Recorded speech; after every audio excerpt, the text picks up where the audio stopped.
होमी जहांगीर भाभा का जन्म मुंबई में। पंचशील समझौता चीन ने 20 साल के लिए किया। चीन ने 1959 में तिब्बत पर कब्जा। CIA ने लाल बहादुर शास्त्री को जहर देकर 15 दिन बाद होमी जहांगीर भाभा का भी जहाज क्रैश। होमी जहांगीर भाभा का जन्म अक्टूबर 1909 को मुंबई के एक समृद्ध परिवार में हुआ था। उसके पिता जहांगीर होरमुज भाभा वे एक प्रसिद्ध वकील थे और उन्होंने टाटा इंटरप्राइजेज जो एक पद था टाटा में ही काम किए थे। माता मेहरम भाभा, उन्हें संगीत और कला पसंद थी। वे घर का काम करती थी और बच्चों की पढ़ाई लिखाई का ध्यान रखती थी। होमी जहांगीर भाभा के माता पिता के नाम से ही होमी जहांगीर भाभा का नाम रखा गया था। मुंबई से होमी जहांगीर भाभा ने प्रारंभिक शिक्षा पूरा किए। 1927 में उच्चतम शिक्षा के लिए पिता का परमिशन लेकर इंग्लैंड के कैम्ब्रिज यूनिवर्सिटी में मैकेनिकल इंजीनियर पूरा किए। 7 साल बाद 1930 में पढ़ाई पूरा करके फिर 1934 में परमाणु भौतिक PhD में डॉक्टर की उपाधि प्राप्त किए और भारत के परमाणु कार्यक्रम की नींव रखे होमी जहांगीर भाभा ने। जब परमाणु ऊर्जा पर काम कर रहे थे उस समय के भारत के पहले प्रधानमंत्री पंडित जवाहरलाल नेहरू थे।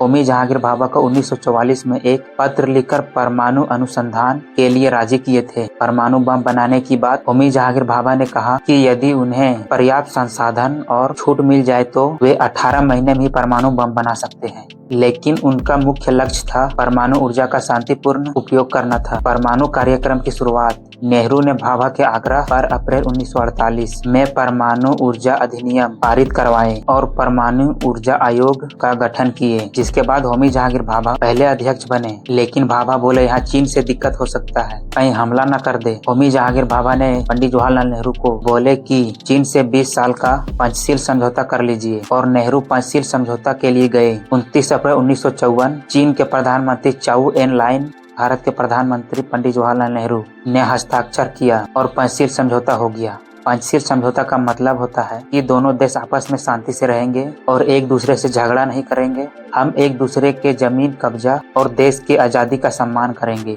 हम एक दूसरे पर हमला नहीं करेंगे।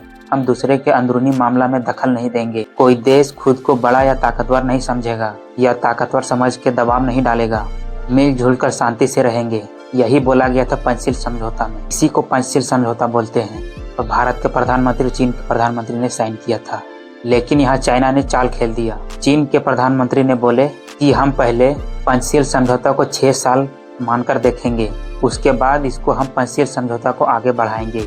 होमी जहांगीर भाभा ने पंडित जवाहरलाल नेहरू से बोले थे कि आप 20 साल का समय दीजिए, हम परमाणु बम बना कर देंगे। लेकिन पंचशील समझौता में चीन के प्रधानमंत्री 6 साल के लिए ही समझौता किए। चीन उस समय भारत से ज्यादा ताकतवर था, तो भारत को लगा कि चीन से समझौता कर लेना चाहिए, नहीं तो चीन हमला कर सकता है। इसलिए पंचशील समझौता किया गया था। अब चीन सरकार एक तिब्बत नाम का देश है जो चीन के दक्षिण में और भारत के ऊपर है, जिसका राजधानी लहासा है। चीन ने तिब्बत पर 1950 से कब्जा शुरू कर दिया और पंचशील समझौता 1954 में हुआ। यानी चीन को पहले से ही पता था कि अगर हम तिब्बत पर कब्जा करते हैं तो भारत विरोध करेगा कि आप तिब्बत पर क्यों कब्जा किए हैं। इसलिए चीन पंचशील समझौता 6 साल के लिए ही किया। उसके बाद चीन ने 1959 में पूरा तिब्बत पर कब्जा कर लिया। 10 मार्च 1959 को तिब्बत की राजधानी लहासा में एक विद्रोह हो गया। अब जबरदस्ती तिब्बत को कब्जा कर लिया तो विद्रोह तो करेगा ना। चीनी सेना ने विद्रोहियों को, यानी जो बोल रहा था कि हमारे देश को छोड़ दो, हमारे देश को क्यों कब्जा किया है, मेरा देश को छोड़कर जाओ, जो चीन के खिलाफ बोल रहा था, उन विद्रोहियों पर गोलीबारी और टैंक का इस्तेमाल किया गया, जो कई दिनों तक चली। इस लड़ाई में हजारों तिब्बतीय मारे गए, यानी वहाँ का नागरिक, और विद्रोहियों को बेरहमी से दबा दिया गया। और जो विद्रोही बच गया उन लोगों को ऐसा किया, अगर एक परिवार में 4 लोग हैं तो चारों लोगों को अलग अलग कर दिया। किसी को राजधानी में लेकर छोड़ दिया, तो किसी को शंघाई शहर में लेकर छोड़ दिया, किसी को वुहान में छोड़ दिया, यानी पूरा परिवार को तोड़ दिया और उन लोगों को अलग अलग कर दिया। परिवार नहीं मिलने के कारण ना ही विद्रोह हुआ और ना ही कभी विद्रोह होगा तिब्बत में। जब तिब्बत पर 1959 में कब्जा हुआ तो वहाँ के सरकार यानी तिब्बत में देश को धर्मगुरु चलाते थे, जो बौद्ध धर्म के 14 दलाई लामा, जो उस समय तिब्बत पर शासन कर रहे थे, तेजिन ग्यात्सो था। और वह 17 मार्च 1959 की रात को भेष बदलकर आर्मी का लहासा से भागकर रात के अंधेरे में हिमालय की ओर चल गए। 31 मार्च को अरुणाचल प्रदेश के तवांग में पहुंचे और वहां भारतीय सेना ने दलाई लामा का स्वागत किया गया। अगर वह नहीं भागते तो चीनी सरकार द्वारा गिरफ्तार किया जा सकता था, जिसके बाद दलाई लामा ने भारत में शरण मिला। जब भारत में दलाई लामा आए तो चीनी सरकार ने भारत सरकार को बोला दलाई लामा को लौटा दो, लेकिन भारत सरकार ने मना कर दिया। उसके बाद चीनी सरकार बौखला गया और भारत सरकार ने भी विरोध किया, आप जो तिब्बत को कब्जा किए हैं और उसे छोड़ दो। और जो तिब्बत को कब्जा किया चीन ने नहीं छोड़ा और आज तक नहीं छोड़ा है। जब भारत चीन के खिलाफ बोल रहा था तो चीन ने पंचशील समझौता 6 साल के लिए किया था। 54 से 1960 तक ही था, जो 6 साल पूरा हो गया था। 1960 से चीन ने भारत पर हमला करने की प्लानिंग करने लगा। 2 साल के अंदर 20 अक्टूबर 1962 को 2 जगह हमला किया। पहला अरुणाचल प्रदेश के तवांग में, दूसरा लद्दाख के अक्साई चीन कब्जा किया, जो लद्दाख का 20% हिस्सा है। यह युद्ध 1 महीना तक चला और 21 नवंबर 1962 को युद्ध रोकने का घोषणा कर दिया चीन ने। युद्ध रुकने के बाद अधिकांश कब्जा वाला जमीन से पीछे हट गया, लेकिन अक्साई चीन का एक बहुत बड़ा हिस्सा और अपने कब्जे में रख लिया चीन ने, और आज तक कब्जा में है, जिससे भारत का ध्यान तिब्बत से हटकर भारत का अपना जमीन पर चला गया, जो अक्साई चीन कब्जा किया था। और चाइना यही चाहता था और वह इस चाल में कामयाब हो गया कि भारत का ध्यान तिब्बत से हटकर अक्साई चीन पर चला जाए। जैसे कुछ उदाहरण देके समझाते हैं। कोई लोग आपका पड़ोसी का जमीन जबरदस्ती कब्जा कर लिया तो उन लोगों के खिलाफ बोलेंगे ना, मेरा पड़ोसी का जमीन तुम लोग जबरदस्ती कब्जा कर लिया है, और वही लोग बोलेगा कि ज़्यादा बोल रहा है। और वही लोग आपका ज़मीन भी कब्जा कर लिया तो पहले अपना ज़मीन न छोड़ने के लिए बोलिएगा कि पड़ोसी का, आप बोलिएगा पड़ोसी का छोड़ेगा चाहे नहीं, मेरा ज़मीन छोड़ दो यार, पड़ोसी जय भाड़ में। इसी तरह भारत के साथ हो गया। 1962 की लड़ाई में बीच में तिब्बत पिस गया तो ऐसा ही चीन ने किया। 1962 की लड़ाई में भारत का हार हो गया तो इसमें कुछ लोग पंडित जवाहरलाल नेहरू को बोलते हैं भारत ने चीन पर हमला नहीं किया, और उस समय वायुसेना भारत का मजबूत था, लेकिन रात में वायुसेना नहीं उड़ सकता था। पता चल ही गया हुआ कितना ताकतवर था उस समय वायुसेना भारत का। भारत को डर था कि अगर हम हमला करते हैं और चीन ने भी हमला कर दिया तो युद्ध लंबा चल जाएगा, इसलिए भी उपयोग नहीं किया गया वायुसेना का।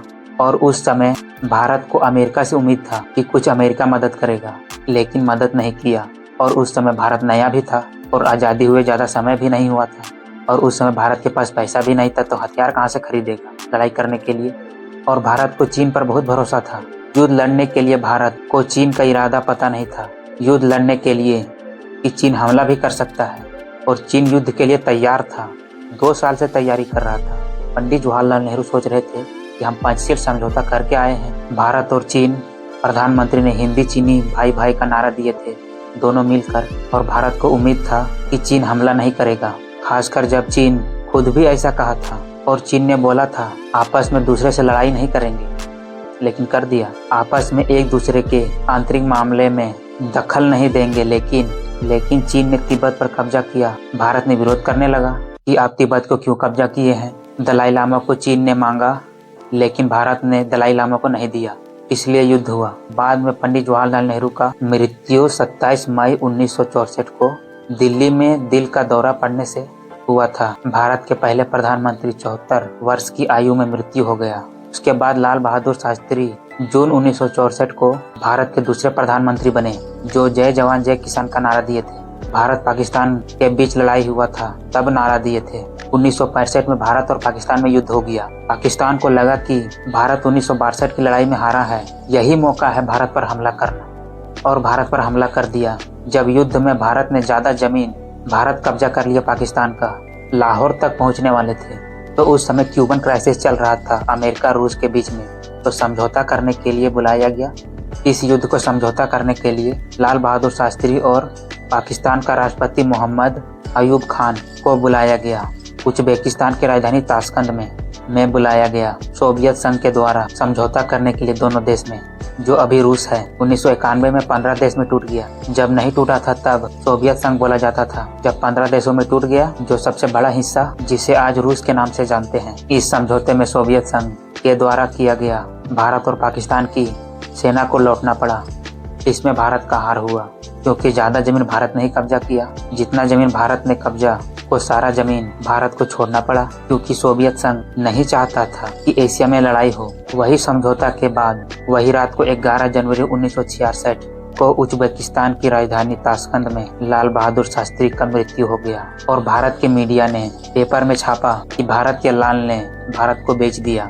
लाल बहादुर शास्त्री को शॉर्ट में लाल बोला जाता था। लाल बहादुर शास्त्री को CIA ने जहर देकर मारा, जो अमेरिका का खुफिया एजेंसी है, जिससे भारत और सोवियत संघ का रिलेशन खराब हो सके, ऐसा मेरा मानना है। आपका मानना क्या है कमेंट में लिखकर बता सकते हैं। 1966 में लाल बहादुर शास्त्री के मृत्यु के बाद होमी जहांगीर भाभा ने बोले, अगर हमको सारा सुविधा संसाधन मिल जाए तो हम 18 महीना में ही परमाणु बम बना देंगे। यह बात को PMO ऑफिस से कोई इस बात को लीक कर दिया गया और यह बात पहले भी बोले थे। होमी जहांगीर भाभा ने 1965 में भी बोले थे, सभी रेडियो या विदेशी पत्रकारों के सामने बोले थे। इस बात को सुनकर भाभा पर नजर रखने लगा। लाल बहादुर शास्त्री के मृत्यु के बाद होमी जहांगीर भाभा को यूरोप और अमेरिका का वैज्ञानिक चर्चा और अध्ययन के लिए बुलाया कि कैसे आप 18 महीना में परमाणु बम बना सकते हैं, और अमेरिका और यूरोप वाला बुलाया और CIA ने छोटा सा विस्फोटक लगा दिया जब फ्रांस इटली के सीमा के पास माउंट ब्लांक पर्वत पर 24 जनवरी 1959 को CIA द्वारा बम को ब्लास्ट कर दिया गया। एयर इंडिया फ्लाइट 101 जहाज का नाम था। अमेरिका और यूरोप वाला बोला पर्वत में टकराने से क्रैश हो गया। इस जहाज में 106 यात्री और 11 क्रू मेंबर था, जिसमें से सारा मारा गया, जिसमें होमी जहांगीर भाभा का भी मृत्यु हो गया, ऐसा अमेरिका और यूरोप वाला बोलता है। फ्लाइट क्रैश होने के बाद होमी जहांगीर भाभा का हाथ आया था, पूरा शरीर का चित्थड़ उड़ा दिया गया। सबसे होनहार वैज्ञानिक को खो दिए जो हाथ परमाणु बम बनाकर दे सकता था। होमी जहांगीर भाभा का सिर्फ हाथ आया था। भारत में जो DNA टेस्ट से पता चला कि होमी जहांगीर भाभा का ही हाथ है। भारत को वैज्ञानिक भेजना जरूरी था, यूरोप और अमेरिका नहीं भेजते तो क्या हो जाता। इसके बाद तीसरा प्रधानमंत्री इंदिरा गांधी बनी, जो पंडित जवाहरलाल नेहरू की बेटी थी।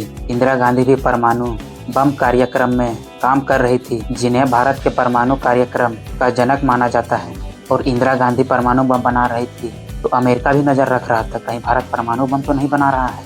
और भारत ने 1974 में अपना पहला परमाणु बम परीक्षण किया, जिसका नाम इस्माइली बुद्धा था, और यह राजस्थान के पोखरण में 18 मई को किया गया था, जो उतना ताकतवर नहीं बन पाया। उसके बाद अमेरिका को पता चला कि भारत परमाणु परीक्षण कर लिया है, कि भारत परमाणु बम का परीक्षण किया है। अमेरिका धमकी देने लगा, तकनीकी और ईंधन देना बंद कर देंगे, और दबाव डालने लगा। NPT पर साइन करो। NPT का मतलब होता है 5 देश ही परमाणु बम रख सकता है। अमेरिका, रूस, ब्रिटेन, फ्रांस, चीन शामिल है। यही सब परमाणु बम रख सकता है। NPT यही बोलता है। अगर भारत NPT पर साइन कर देता है तो NPT बोलता है कि परमाणु बम हटाना पड़ेगा, तो हम क्यों साइन करें? हमको NPT के सदस्य नहीं बनना, ऐसा भारत ने बोला। ऐसा ही दक्षिण अफ्रीका के साथ किया, NPT पर साइन करा के परमाणु बम हटवा दिया। आज वर्तमान में 9 देशों के पास परमाणु बम है, और भारत का परमाणु बम पूरा तरह कब सफल हुआ और कैसे सफल हुआ, तो मिलते हैं अगले वीडियो में।